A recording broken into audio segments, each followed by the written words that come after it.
राधे राधे सभी को और स्वागत है आप सभी का हमारे चैनल ट्रिक स्टडी पर। आप लोगों की भारी डिमांड पर हम लोग लेके आए हैं आपके लिए इंग्लिश की वोकैब सीरीज़ जो हमारे आने वाले एग्ज़ाम्स के लिए बहुत ज़्यादा हेल्पफुल रहेगी। ठीक है, ये वोकैब सीरीज़ किसी भी यूट्यूब सीरीज़ से अलग होगी क्योंकि हम लोग इसमें टारगेटेड स्टडी करने वाले हैं। पढ़ने के लिए वोकैब्स बहुत सारी हैं, ठीक है, पर जो एग्ज़ाम्स में आती हैं वो लिमिटेड वोकैब्स हैं। तो हम लोग PYQ के थ्रू कंप्लीट करेंगे वोकैब्स को और ऐसा पढ़ेंगे जिससे हम लोग भूले नहीं। आके सब MCQs रटवा सकते हैं बट मैं MCQs नहीं करवाऊंगा, मैं उस वर्ड का मीनिंग करवाऊंगा जिससे आप वहाँ ऑप्शन एलिमिनेट करके सही आंसर टिक कर पाएँ। जो बेस्ट वे है याद करने का, MCQs रटना बेस्ट वे नहीं है। तो पहले क्लास करके देखिए, फिर लास्ट में आप खुद बताइएगा कि आपको कैसा फील हो रहा है। आप सब जो भी देने वाले हैं SSC एग्ज़ाम, इसको ज़रूर अटेम्प्ट करें, ठीक है। फिर लास्ट में अपना स्कोर बताएं। 28 क्वेश्चंस है और ये फेज़ 12 के क्वेश्चंस है जो 2024 में आए हैं। तो सारे क्वेश्चंस हम लोग 2024 के पहले कवर करेंगे, फिर 23, फिर 22, ऐसे सो ऑन। ठीक है, स्टार्ट करते हैं। तो हमारा पहला वर्ड है एनॉर्मस। एनॉर्मस मतलब होता है वेरी लार्ज इन साइज़, जिसको हम लोग हिंदी में विशाल भी बोलते हैं। विशाल मतलब बहुत बड़ा, तो इसका साइनोनियम्स क्या हो जाएगा? लार्ज हो जाएगा। तो क्वेश्चन ऐसे आता है कि एनॉर्मस का साइनो बताइए, तो क्या हो जाएगा? लार्ज। अब एनॉर्मस का आप मतलब जान गए कि एनॉर्मस का मतलब होता है बहुत बड़ा, विशाल, ठीक है। तो उससे आंसर आप क्या लगा सकते हैं? लार्ज। सिंपल सा है, लार्ज का मतलब भी विशाल होता है। अब नेक्स्ट क्वेश्चन पर आते हैं, सेकेंड नंबर। तो हमारा सेकेंड क्वेश्चन है वो है करेजियस। करेजियस मतलब होता है साहसी, ठीक है, साहसी होता है, साहसी जिसमें बहुत साहस हो, जिसमें बहुत दम हो। गट्सी भी जिसको बोल सकते हैं। तो करेजियस का साइनो क्या होता है? गट्सी। अब करेजियस को कैसे याद कर सकते हैं? वो याद कर सकते हैं, देखिए फ़ोटो देखिए आप। हमारे जो जवान होते हैं सेना के, जो तैनात होते हैं सरहद पर, वो बहुत साहसी होते हैं, करेजियस होते हैं। तो हम लोग क्या बोल सकते हैं? वो करेजियस हैं, साहसी हैं, गट्सी हैं, ठीक है। तो ऐसे याद कर सकते हैं। जो भी हार्ड वर्ड होगा मैंने उसकी फ़ोटो लगा दी है ताकि आपको मेमोनिक के तौर पर याद हो जाए, ठीक है। अब नेक्स्ट क्वेश्चन पर चलते हैं। नेक्स्ट क्वेश्चन है स्टनिंग। स्टनिंग मतलब होता है अट्रैक्टिव और इम्प्रेसिव, किसी को आकर्षक करने वाली चीज़, उसको स्टनिंग बोलते हैं। तो स्टनिंग अगर बोलते हैं तो उसका साइनो क्या हो जाएगा? गॉर्जियस हो जाएगा। मतलब क्या होता है गॉर्जियस का? आकर्षक, अट्रैक्टिव एंड इम्प्रेसिव, ठीक है, जो आपको इम्प्रेस करे। जैसे ये जगह है, इस जगह को आप देखिए, इस जगह पे आप जाएंगे, ये आपको इम्प्रेसिव लगेगी, आकर्षक लगेगी क्योंकि चारों तरफ हरियाली रहेगी। या फिर आपकी जो महिला मित्र होगी, आप उनसे बात करते हैं, वो आपको आकर्षक लगती होंगी, स्टनिंग लगती होंगी, गॉर्जियस लगती होंगी। तो ऐसे याद, रिलेट करके याद करिए, ठीक है। ये याद करने के तरीके हैं, स्टनिंग, अट्रैक्टिव, इम्प्रेसिव, गॉर्जियस, ये ऐसे याद होना चाहिए आपको, टिप्स पे होना चाहिए। ये सब तो ईजी क्वेश्चन है, ठीक है। नेक्स्ट क्वेश्चन आते हैं कंसाइज। कंसाइज मतलब होता है एक्सप्रेसिंग इन फ्यू वर्ड्स, बहुत कम शब्दों में, संक्षिप्त में, ब्रीफ में, ठीक है। मतलब बहुत कम शब्दों में बहुत कुछ बोल देना, कंसाइज। जैसे हम लोग नहीं बोलते हैं वेरी कंसाइज स्टोरी, बहुत मतलब कम शब्दों में स्टोरी सुना दी गई है। तो कम शब्दों में किसी चीज़ को कहना, उसको बोलते हैं कंसाइज, संक्षिप्त, ब्रीफ, कट करके बताना किसी चीज़ को, ठीक है। नेक्स्ट पे आ जाते हैं वार्म। वार्म देखिए, एक वार्म मतलब होता है गर्म, लेकिन एक वार्म मतलब होता है फ्रेंडली, ठीक है।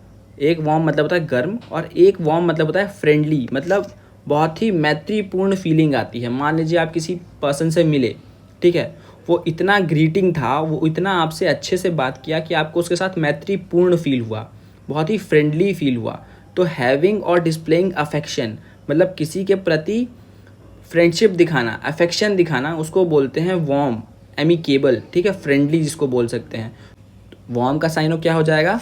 वार्म का साइनो हो जाएगा एमिकेबल, ठीक है। डियर फ्रेंड्स, आगे बढ़ने से पहले एक इंपॉर्टेंट इन्फॉर्मेशन है आप लोगों के लिए। जो टेक्स्ट बुक का सिलेक्शन सीजन सेल चल रहा है, जो कि सिर्फ 2 दिन के लिए आया था, 14th एंड 15th अक्टूबर के लिए, इसके अंदर आपको ह्यूज डिस्काउंट देखने के लिए मिल रहा है। जो ईयरली टेक्स्ट बुक का पास प्रो है, जो कि 699 रुपए को यूजुअली मिलता है, अभी आपको मिल जाएगा सिर्फ और सिर्फ 434 रुपए में। और अगर आप लाइफ टाइम सब्सक्रिप्शन लेना चाहते हैं तो ये आपको 554 रुपए मिल जाएगा, अगर आप मेरा कूपन कोड ट्रिक अप्लाई करते हैं, TRIC के ट्रिक, लिंक्स मैंने आपको डिस्क्रिप्शन बॉक्स में दे दिए हैं। और अगर आप अभी परचेज नहीं करते हैं और बाद में प्लान करते हैं तो आज के बाद यानी रात के बाद ही ये पास प्रो आपको 699 रुपए का मिल जाएगा, यानी प्राइसेस हाइक होने वाले हैं। तो मैं आपको रिकमेंड करूंगा प्राइसेस हाइक होने से पहले ही आप इसका एडवांटेज ले लें, सिर्फ फायदा ले लें। तो लिंक्स मैंने डिस्क्रिप्शन बॉक्स में दे दिए हैं, अभी आप इसको परचेज कर लीजिए। और एक ही पास प्रो के अंदर आपको सारे के सारे एग्जाम्स के, जो भी एग्जाम आप दे रहे हैं, चाहे रेलवे हो, एसएससी हो या कोई स्टेट एग्जाम हो, सभी आपको जो मॉक टेस्ट हैं आप एक्सेस कर पाएंगे एक ही पास प्रो के अंदर। तो लिंक्स डिस्क्रिप्शन बॉक्स में है, अभी डाउनलोड करें और कूपन कोड अप्लाई करें। ट्रिक नेक्स्ट क्वेश्चन पर आते हैं। नेक्स्ट क्वेश्चन है फ्रिस्की। ठीक है, फ्रिस्की। फ्रिस्की क्या है? फ्रिस्की होता है जिज्ञासु, जिसमें बहुत सारी एनर्जी भरी हो। ठीक है, प्लेफुल, तो playful and full of energy, जिसमें बहुत सारी एनर्जी हो, फ्रिस्की हो, उसको प्लेफुल बोलते हैं, जिज्ञासु बोलते हैं। फ्रिस्की को याद करिए आप फिज से, जो फिज एक पेप्सी आती है वो पी के लोग एनर्जी महसूस करते हैं, तो फ्रिस्की, फिजी ऐसे याद कर लीजिए। फ्रिस्की, जिज्ञासु, प्लेफुल, जो बहुत ही फुल ऑफ एनर्जी हो, ठीक है, उसको फ्रिस्की बोलते हैं। नेक्स्ट क्वेश्चन पर आते हैं। सेक्लूजन। सेक्लूजन होता है the state of being private, मतलब जिसको अकेलापन पसंद हो। The state of being private को क्या बोलते हैं? सेक्लूजन बोलते हैं। सेक्लूजन मतलब सॉलिट्यूड, अकेलेपन में रहना। जैसे ये देखिए इमेज में, ये लड़का बिल्कुल अकेला है तो उसको अकेले रहना है, सेक्लूजन। अंतर्वास, सॉलिट्यूड, जिसको अकेले रहना पसंद हो, लोनली इसका हो सकता है, लोनली। ठीक है, तो अकेले रहने वाले को सेक्लूजन में बोलते हैं, सॉलिट्यूड में बोलते हैं। नेक्स्ट क्वेश्चन है फेलिसिटी। फेलिसिटी है इंटेंस हैप्पीनेस और ब्लिस, सुख, जिसको सुख बोलते हैं। तो फेलिसिटी को क्या बोल सकते हैं? सुख, हैप्पीनेस। तो कैसे याद कर सकते हैं? फेलिसिटी, फेलिसिटी मतलब हैप्पीनेस। इसको ऐसे याद करिए, जो आपके रिश्तेदार होते हैं वो जब आप फेल होते हैं तो वो बहुत खुश होते हैं, तो उनको खुशी नहीं देनी है। ठीक है, तो फेलिसिटी का क्या हो जाएगा? हैप्पीनेस। ठीक है, नेक्स्ट क्वेश्चन पर आते हैं। जार्गन। जार्गन होता है ऐसा शब्द जो किसी प्रॉपर चीज़ के लिए यूज़ किया जाए, किसी एक पार्टिकुलर प्रोफेशन के लिए यूज़ किए जाने वाली शब्दावली को हम लोग क्या बोलते हैं? जार्गन बोलते हैं, टर्मिनोलॉजी बोलते हैं। ठीक, टर्मिनोलॉजी। ठीक है, अब इसका मतलब कैसे? जार्गन का साइन हो टर्मिनोलॉजी, इसको कैसे समझ सकते हैं? जैसे जो टीचिंग करता है, जो किसी को पढ़ाता है, उसको हम लोग टीचर बोलते हैं, उसको हम लोग डॉक्टर तो बोलते नहीं हैं। और जो इलाज करता है उसको डॉक्टर बोलते हैं, टीचर तो बोलते नहीं हैं। तो हर चीज़ के लिए एक टर्मिनोलॉजी है, एक प्रॉपर शब्दावली है, एक प्रॉपर जार्गन है, तो उसको टर्मिनोलॉजी बोलते हैं किसी एक प्रॉपर प्रोफेशन के लिए। ठीक है, तो समझ गए होंगे इसको कि जार्गन, टर्मिनोलॉजी का मतलब क्या है। अब नेक्स्ट क्वेश्चन पर आते हैं, वो है इम्बेजलमेंट। इम्बेजलमेंट मतलब होता है गबन करना। ठीक है, मतलब पैसा गायब करना, एक तरीके से बोल सकते हैं। Misappropriation of funds placed in one's trust, मतलब घोटाला करना, मिस एप्रोप्रिएशन। अब इसको याद कर लीजिए बिहार से। बिहार में तो आम तौर पे घोटाले होते रहते हैं, कभी पुल गिर गया तो उसमें भी घोटाला, कम यूज़ हुआ, ये हुआ, वो हुआ। तो इम्बेजलमेंट मतलब होता है घोटाला करना, मिस एप्रोप्रिएशन। ठीक है, तो इसको याद कर सकते हैं बिहार से। एम्बेजलमेंट कहाँ होता है? बिहार में। मिस एप्रोप्रिएशन जिसको बोलते हैं, तो मिस एप्रोप्रिएशन, एम्बेजलमेंट ऐसे याद कर लीजिए। गबन करना, जैसे फोटो लगा हुआ है, गबन कर रहा है, पैसा गायब कर रहा है साइड से। ठीक है, तो एम्बेजलमेंट मतलब गबन करना। नेक्स्ट क्वेश्चन पर आते हैं। डिप्राइव्ड। डिप्राइव्ड होता है not having basic things of life, life की बेसिक चीज़ें ना होना, मूल सुविधाएं ना होना। तो डिप्राइव का मतलब क्या हो जाएगा? Not having basic things of life, मूलभूत सुविधाओं का अभाव होना। डिसपजेस करना, जो चीज़ आपके पास नहीं है। पजेस मतलब होता है रखना, और डिसपजेस मतलब ना होना। तो जो चीज़ आपके पास नहीं है उसको बोलते हैं डिप्राइव्ड। आप उससे अछूते रह गए हैं, वो आपके पास नहीं है, डिसपजेस करते हैं आप वो चीज़। समझ गए होंगे, होप सो। नेक्स्ट क्वेश्चन पर आते हैं। सीज। सीज कर देना, बंद कर देना। जैसे गवर्नमेंट किसी की प्रॉपर्टी सीज कर देती है अगर उसके पास ज़्यादा प्रॉपर्टी होती है तो, या इलीगल कुछ होता है तो सीज करना मतलब बंद करना, कंक्लूड करना। ये तो आपको पता चल ही गया होगा, बहुत इजी वर्ड्स हैं, बहुत ज़्यादा इजी। तो आप लोग जो इंग्लिश से डरते हैं वो डरने की ज़रूरत नहीं है, सिर्फ अच्छे से पढ़िए और समझ के पढ़िए। समझ के पढ़िएगा, इंग्लिश में फुल मार्क्स आएंगे। मेरे खुद फुल मार्क्स आते हैं, मैं जिस एग्जाम में बैठता हूँ मेरे इंग्लिश में फुल मार्क्स होते हैं। एक आध क्वेश्चन गलती से गलत होता है, वरना इंग्लिश वेरी इजी सब्जेक्ट है मार्क्स स्कोर करने के लिए। ठीक है, नेक्स्ट क्वेश्चन पर आते हैं। इंसोलेंट। इंसोलेंट मतलब होता है असभ्य, शोइंग और rude and lack of respect, असभ्य होना, जो किसी की इज्जत ना करे, डिसरिस्पेक्टफुल। ठीक है, तो इंसोलेंट वो पर्सन होता है जो किसी की इज्जत नहीं करता है, जिसमें लैक ऑफ रिस्पेक्ट होती है, जो लोगों को डिसरिस्पेक्ट करता है, जो असभ्य होता है। तो इंसोलेंट का साइन क्या हो जाएगा? इंसोलेंट का साइन हो जाएगा असभ्य। समझ गए होंगे आप लोग, डिसरिस्पेक्टफुल। ठीक है। अब इम्पेडिमेंट, इम्पेडिमेंट मतलब होता है किसी को बाधा डालना, रोकना। इम्पेडिमेंट मतलब रोकना। आ हिंड्रेंस इन डूइंग समथिंग, बाधा, ऑब्स्टेकल जिसको बोल सकते हैं। ठीक है। तो इम्पेडिमेंट से ये याद करिए, देखिए पत्थर बना हुआ है। ठीक है। इस पत्थर को देखिए, ये बाधा है ना, किसी के रास्ते में पत्थर आ जाएगा तो वो बाधा रहेगा, इम्पेडिमेंट। तो इम्पेडिमेंट मतलब होता है बाधा, हिंडरेंस, ऑब्स्टेकल। ठीक है। ऑब्स्टेकल मतलब बाधा, तो इम्पेडिमेंट का हो जाएगा ऑब्स्टेकल। ठीक है। नेक्स्ट क्वेश्चन पर आ जाते हैं। Eccentricity, the quality of being unconventional, विचित्र होना। ठीक है। तो इसेंट्रिसिटी क्या होता है? The quality of being unconventional, strange, विचित्रता।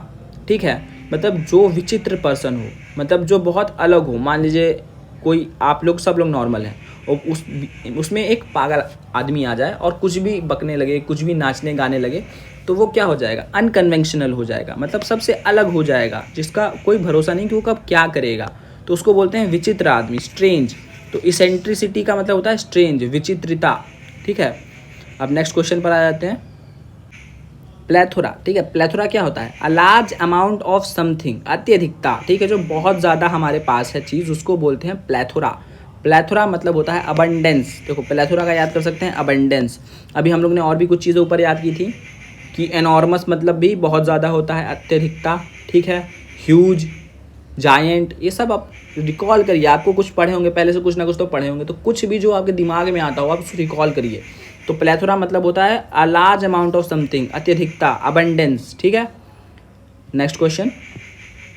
Control, the power to influence और direct people behaviour of grip events, नियंत्रण करना। आपको तो ये पता होगा कंट्रोल मतलब डोमिनेशन, बहुत वेरी इजी क्वेश्चन। ठीक है। कंट्रोल मतलब डोमिनेशन, कंट्रोल मतलब डोमिनेशन, डोमिनेट करना, कंट्रोल करना, किसी के ऊपर नियंत्रण करना। बहुत इजी, वेरी इजी क्वेश्चन। अगला है डिलाइटेड। डिलाइटेड है फीलिंग और शोइंग ग्रेट प्लेजर। भाई ये इतना इजी क्वेश्चन है ना, हर एग्जाम फिर भी पूछ लेता है। डिलाइटेड मतलब क्या होता है? प्रसन्न करना किसी को, जॉयफुल, हैप्पी। डिलाइटेड का मतलब हैप्पी, जॉयफुल। डिलाइटेड मतलब आप लाइट कब लगाते हैं? दिवाली में लगाते हैं। तो दिवाली में लाइट क्यों लगाते हैं? क्योंकि आप बहुत प्रसन्न होते हैं, बहुत जॉयफुल होते हैं, बहुत इंजॉय करने के मूड में होते हैं। तो डिलाइटेड मतलब फीलिंग और शोइंग ग्रेट प्लेजर। ठीक है। तो उसको बोलते हैं जॉयफुल। नेक्स्ट क्वेश्चन पर आते हैं। लुलेबली। लुलेबली मतलब होता है लोरी, जो नहीं हम लोग को मम्मी सुनाती थी बचपन में, वही लोरी। तो लुलेबली का मतलब होता है लोरी, जिसको हम लोग सॉन्ग भी बोल सकते हैं। ठीक है। लुलेबली, देखिए ये माँ अपने बेटे को सुना रही है लोरी, तो लुलेबली मतलब लोरी, सॉन्ग। ठीक है। अगला क्वेश्चन पे आते हैं। एनवॉय। एनवॉय मतलब होता है दूत। मान लीजिए भारत का कोई दूत कहाँ पर होगा? ऑस्ट्रेलिया, यूएसए, इन सब जगहों पे भारत का दूत होता है, एम्बेसडर होता है। A messenger specially on a diplomatic mission. ठीक है। एक मैसेंजर जो एक डिप्लोमेटिक मिशन पे होता है, जो हर चीज़ की देख रेख करता है दूसरी कंट्रीज़ में, उसको बोलते हैं एनवॉय। एनवॉय मतलब एम्बेसडर।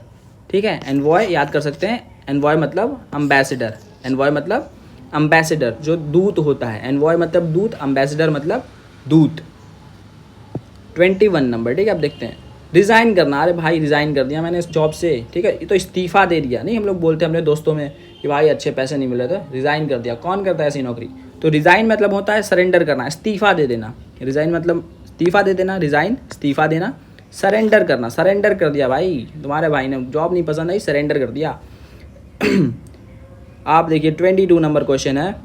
एंकरेटीज़। एंकरेटीज़ मतलब होता है हर्मिट, जो संत लोग होते हैं, जो दुनिया से अलग रहते हैं, सॉलिटरी प्लेस में रहते हैं। ठीक है। तो एंकरेटीज़ होते हैं a person who has retired to a solitary place for a life of religion seclusion.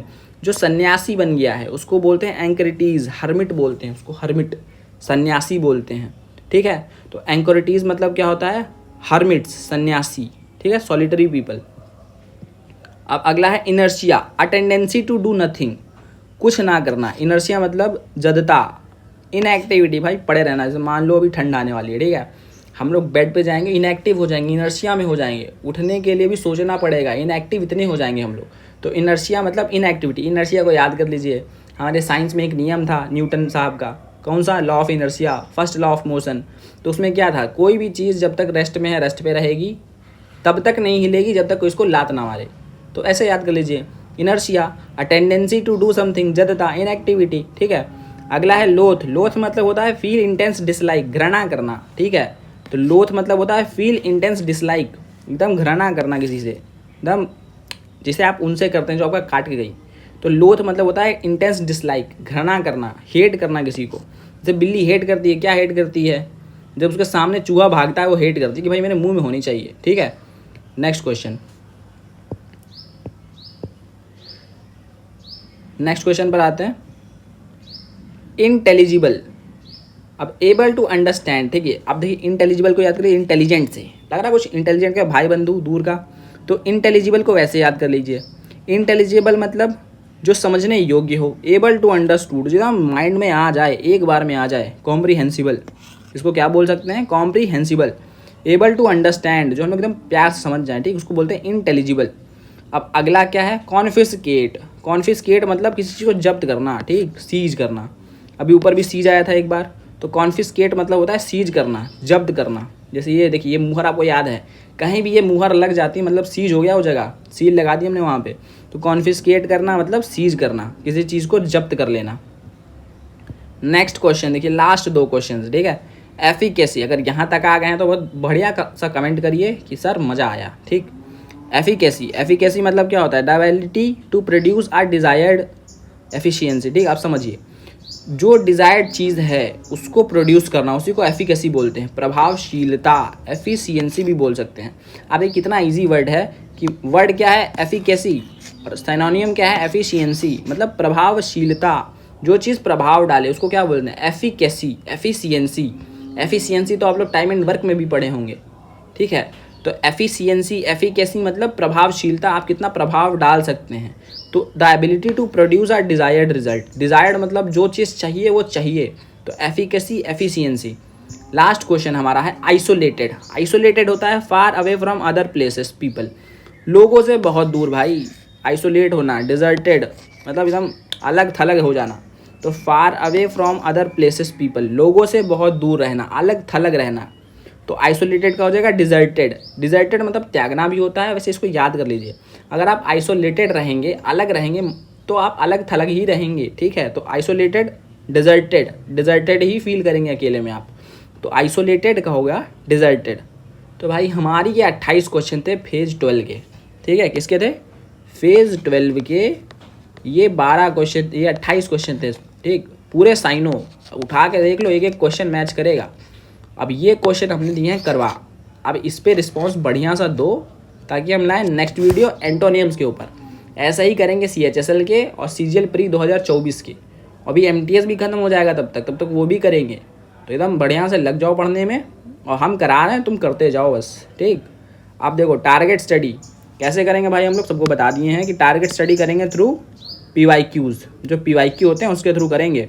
और रिवीजन कैसे करवाएंगे आपको? क्विजेज़ के थ्रू। हमारे चैनल पे एक लिंक डलेगा ग्रुप का, उसमें हो जाना ऐड, उसमें करवाएंगे क्विजेज, ठीक। तो रिवीजन उससे हम करवा देंगे, और जस्ट वीडियो को देखो और इसको बार बार रिवाइज करो। उसकी PDF हम डलवा देंगे, हम खुद डाल देंगे चैनल पे, ठीक। बस रिवाइज़ करो, वीडियो करो, रिवाइज़ करो। और SSC 2025 को टारगेट करो अब, क्योंकि 24 हो गया ख़त्म, 3 महीने में आ रहा है 25। तो अब 2025 को टारगेट करो, और 2025 में श्योर रहो कि हाँ एक जॉब लेके जाएंगे भाई। इंग्लिश की वजह से जॉब रुकेगी नहीं। आप लोग कहोगे हम ग्रामर भी लेके आएंगे, पर पहले वोकैब ठीक से कर लो। वोकैब इज़ वेरी इंपॉर्टेंट भाई, ठीक।